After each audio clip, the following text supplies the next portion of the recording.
안녕하십니까. 수상한 닷컴의 딸기 케이크입니다. 오늘은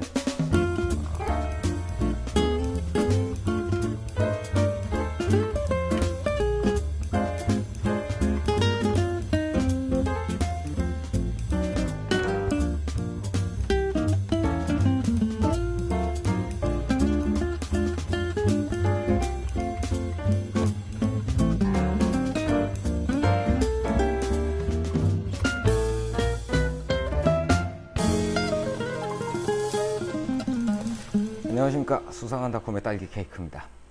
얼마 전에 아는 분한테 질문을 받았어요. 렌즈를 바꾸고 싶은데 어떤 걸 사면 좋겠느냐. 글쎄요. 저한테 그런 걸 물어보시면 제가 무슨 렌즈 전문가도 아니고 대답해드리기가 상당히 곤란합니다. 사실 그런 질문들을 굉장히 많이 받아요. 제가 사진의 전문가는 아니지만 펌프의 전문가라고 그런 별명을 좀 가지고 있거든요. 펌프 대마왕이라든가 뭐 이런 것들. 그렇다 보니까 그 어떤 렌즈가 나한테 어울릴까 그런 고민하시는 분들한테 질문을 꽤 많이 받는 편이에요. 근데 제가 그런 분들한테 꼭 해드리는 얘기가 있어요. 지금 쓰고 계시는 렌즈의 성능은 다 알고 계신가요? 제가 그렇게 꼭 말씀을 드리곤 하는데 렌즈 성능이야 뭐 그저 그런 거 아니야? 가격도 싼데? 그런 말씀들을 하시더라고요.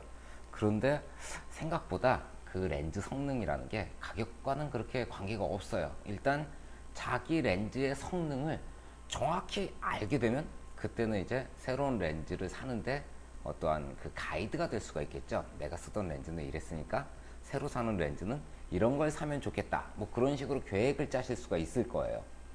그래서 그런 분들을 위해 가지고 오늘은 자기 렌즈의 성능을 알아보는 방법에 대해서 가르쳐 드리겠습니다. 이 렌즈 같은 경우에는 칼자이즈에서 나온 2470 표준 줌 렌즈예요. 가격이 상당히 비싸답니다. 그래서 이 렌즈의 성능을 글쎄요, 말씀드리긴 좀 애매해요. 최고죠? 이러면 안 되는데. 자, 렌즈의 성능을 알아보시려면은 먼저 준비하셔야 될 게 몇 가지가 있어요. 그 중에 하나가 삼각대예요. 제가 이렇게 쓰던 삼각대를 하나 가지고 나왔습니다. 이 삼각대가 있으시면 굉장히 편안하게 성능을 파악해 보실 수가 있어요. 오늘은 삼각대를 써야 하니까 삼각대를 펼쳐 보도록 합시다. 이 삼각대는 제가 한 8년 정도 썼던 것 같아요. 자, 이렇게 촬영 준비를 끝내시고, 그리고 카메라에다가 장착하려면 좋습니다. 자, 사진을 찍으려면 돈이 필요하죠. 이런 사소한 부분까지도 돈이 들어간답니다. 삼각대에다가 카메라를 이렇게 연결을 했습니다. 좋군요. 아주 좋아요. 오케이. 자, 오늘은 이렇게 삼각대 연결해서 몇 가지 테스트를 해볼 건데요. 이런 테스트를 하실 때는 카메라에서 몇 가지를 조정을 하셔야 돼요. 그 제일 첫 번째가 이 손떨림 보정 장치예요. 손떨림 보정 장치를 꺼주시는 거죠. 자, 이 손떨림 보정 장치를 꺼주시는 이유는 간단해요. 예전 렌즈라든가 예전 카메라 같은 경우에는 이렇게 삼각대에 올렸는데도 불구하고 손떨림 보정 장치가 항상 움직일 준비를 하는 그런 경우들이 있었어요. 그러니까 삼각대에 올려놓고 흔들림이 없는 촬영을 했는데도 불구하고 손떨림 보정 장치가 혼자서 그 스탠바이 상태로 있다 보니까 혼자 이렇게 진동을 하면서 뚜렷한 디테일이 안 나오는 경우들이 있었어요. 그래서 손떨림 보정 장치를 꺼주시는 게 좋고요. 그 다음은 미러업을 설정을 하셔야 돼요. 제 카메라 같은 경우에는 이렇게 보시게 되면은 그 셀프 타이머 2초를 하게 되면은 미러업이 자동으로 작동을 해요. 그런데 요 밑에 보시면 미러업 잠금이란 메뉴가 따로 있죠. 그래서 요 미러 잠금 메뉴, 요게 미러업이에요. 제가 한번 이렇게 테스트로 한번 촬영을 해보면요, 한번 누르게 되면 이게 촬영이 진행되는 게 아니에요. 미러가 미리 이렇게 올라와 가지고 딱 고정이 되어 있는 상태로 다시 셔터를 이렇게 누르게 되면 틱 소리가 나면서 셔터만 탁 하고 열렸다 닫히는 거예요. 그래서 미러업을 해주셔야지 이 미러 쇼크라 그러거든요. 미러가 올라오면서 주는 충격을 방지를 할 수가 있습니다. 그리고 또 하나가 뭐냐면은 셀프 타이머 2초겠죠? 제 셀프 타이머 시간을 보니까 10초하고 2초가 있어요. 10초 같은 경우에는 이렇게 삼각대에 올려놓고 10초 셀프 타이머에 눌러놓다 막 뛰어가가지고 자리를 딱 잡고 서 있으면 자동으로 촬영이 되죠. 그런데 2초는 눌러놓고 뛰어가기에 2초는 너무 짧죠. 네, 이 2초라는 거는 케이블 릴리즈라는 게 있죠. 이렇게 탁 누르면 전선이나 혹은 어떤 선을 통해 가지고 이 카메라의 셔터를 흔들림 없이 눌러주는 그런 장치가 있는데, 그 장치가 없을 때 빠른 시간 내에 셀프 타이머를 이용해서 같은 효과를 내라고 카메라 안에 들어있는 기능이에요. 그러니까 셀프 타이머 2초, 이게 편안하겠군요. 이렇게 세팅을 해가지고 촬영에 들어가 보도록 하겠습니다. 자, 제 카메라는 24mm에서 70mm까지 이렇게 움직이는 줌 렌즈가 장착이 되어 있다고 말씀드렸죠. 그러니까 이따 이 줌 테스트도 해볼 건데, 먼저 이 줌 테스트를 해보기 전에 조리개 디테일 테스트를 해볼 거예요. 그래서 줌 비율은 한 중간 정도 되는 50mm 정도에 맞춰 놓겠습니다. 그리고 나서 저쪽에 보이는 저 병들, 잉크와 병이 있는 저기를 한번 촬영을 해볼게요. 자, 카메라를 꽉꽉 조여주시고, 카메라를 조일 땐 아버지의 원수라고 생각하고 조이죠. 저 같은 경우는. 오케이. 자, 그래서 필요한 곳에 이렇게 포커스를 맞춰주고요. 자, 포커스를 맞춘 상태로 카메라 이걸 꽉 조인 다음에 포커스 모드를 매뉴얼로 돌려주세요. 그래야 셔터 버튼을 누를 때마다 다시 포커스를 잡아가지고 맞는 그 포커스가 맞는 위치가 바뀌질 않겠죠. 그래서 포커스 모드를 MF로 이렇게 살짝 돌려가지고 포커스가 움직이지 않도록 고정을 해줬습니다. 자, 그리고 셀프 타이머로 가가지고 2초 셀프 타이머에서 이제 촬영을 시작해 보도록 하겠습니다. 자, 2.8. 자, 2.8로 제가 한 장을 촬영을 했고요. 그 다음 장은 바로 한 칸을 돌려보니까 3.2가 나오는데, 이렇게 한 칸씩 돌리시면은 조리개가 굉장히 많이 있겠죠. 그러지 마시고 한 3칸이나 2~3칸 정도, 그 정도로 해가지고 2.8 다음에는 4, 조리개 4로 한 장 이렇게 촬영을 해보고요. 그리고 다시 3칸 돌려서 5.6. 전화가 왔군요. 누굴까?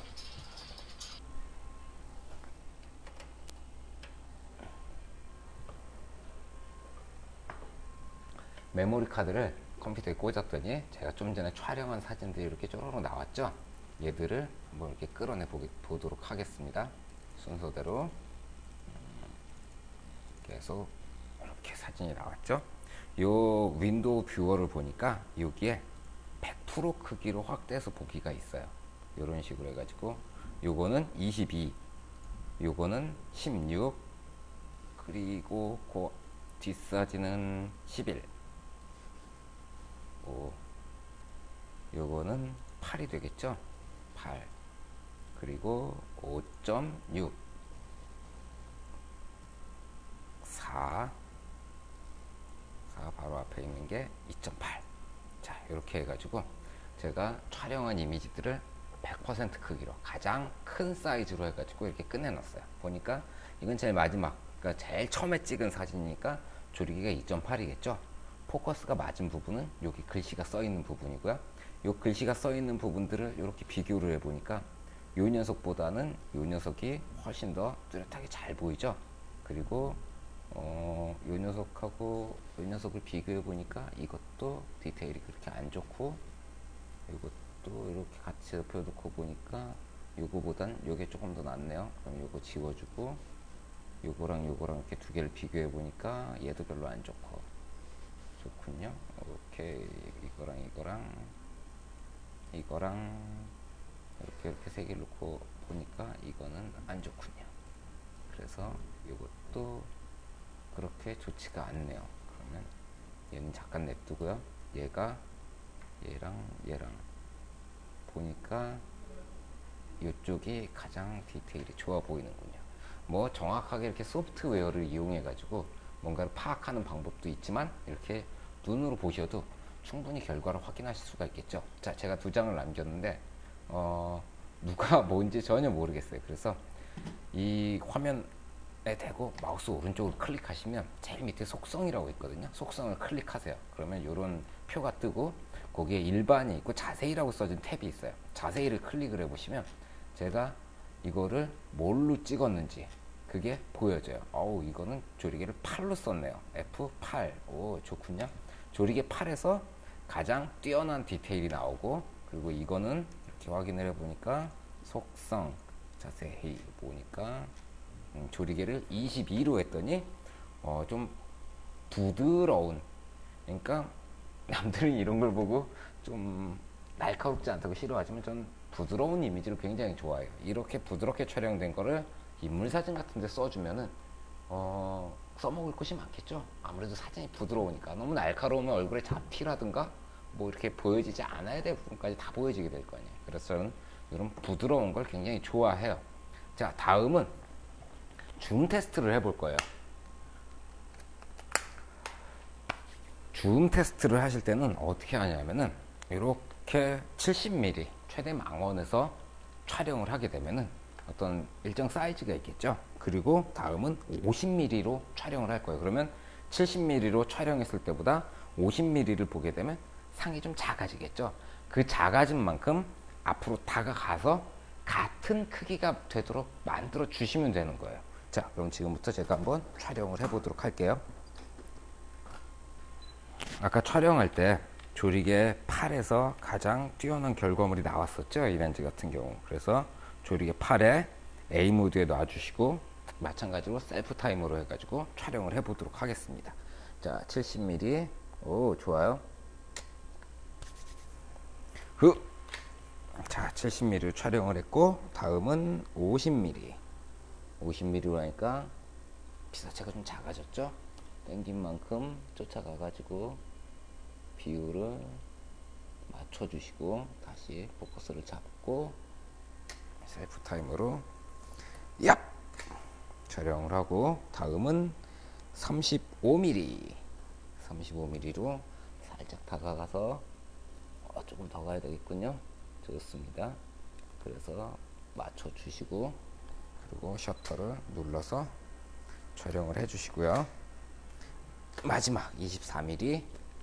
24mm로 세팅 조금 더 가까이 이렇게 해서 맞춰가지고 촬영을 해주시고요. 자, 됐습니다. 자, 다시 메모리까지를 꽂았더니 제가 촬영했던 피사체가 이렇게 보이죠. 그래서 촬영했던 피사체들을 이렇게 끌어냈어요. 보시게 되면 이게 24mm고 그 다음이 35mm, 그리고 그 다음이 50mm, 이게 70mm로 촬영한 사진이에요. 그래서 각각의 사진을 100% 퀄리티로 이렇게 크게 보는 거죠. 어떻게 보이나. 자, 그리고 이 녀석이 저기 숨어 있군요. 이 녀석이 이렇게, 이 녀석이 이렇게. 자, 보시면 제가 포커스를 맞춘 부분이 어디냐면 이 부분에다 다 포커스를 맞춰버렸어요. 보니까 70mm하고 50mm, 35mm, 오, 예상외로 24mm. 오, 희한하게 24mm에서 가장 좋은 디테일이 뜨고 망원으로 가면 갈수록 아주 조금씩 디테일이 이렇게 떨어지는 거를 확인하실 수가 있을 거예요. 자, 이제 렌즈가 가지고 있는 어떤 특성 같은 것들을 제가 알아낼 수가 있었겠죠. 광각, 그러니까 24mm로 촬영하면 굉장히 날카롭게 표현이 되고, 그리고 70mm로 가면 갈수록 조금씩 소프트하게 표현이 된다. 그러니까 아까 같은 그 데이터들을 기초로 했을 때 조리개는 22가 가장 부드러웠고, 줌은 70mm로 촬영했을 때 가장 부드럽고, 그러면 70mm에 조리개를 22까지 조여가지고 사람을 찍으면 굉장히 소프트하게 찍어낼 수가 있겠죠. 반대로 풍경 같은 거 촬영할 때 좀 날카로운 이미지가 필요하다, 디테일이 좀 높은 이미지가 필요하다 싶을 때는 줌을 24mm로 쫙 밀어놓고 조리개는 8 정도 딱 써주면 가장 뛰어난 디테일을 가진 풍경 사진을 촬영하실 수가 있겠죠. 자, 이런 식으로 자기의 렌즈를 확인을 해 보시는 거예요. 그래서 내 렌즈는 어느 정도가 성능의 한계이다. 그래서 자신이 원하는 어떤 기대치에 미치지 못한다면 렌즈를 새로 구입하시는 것도 괜찮을 거고요. 생각보다 잘 나온다 그러면 그 렌즈를 조금 더 쓰시는 것도 괜찮겠죠. 자, 오늘은 이 정도입니다. 더 뭐 다른 질문 사항이 있으시면은 수상한닷컴의 Q&A 게시판을 활용해 주십시오. 그럼 수고하셨습니다.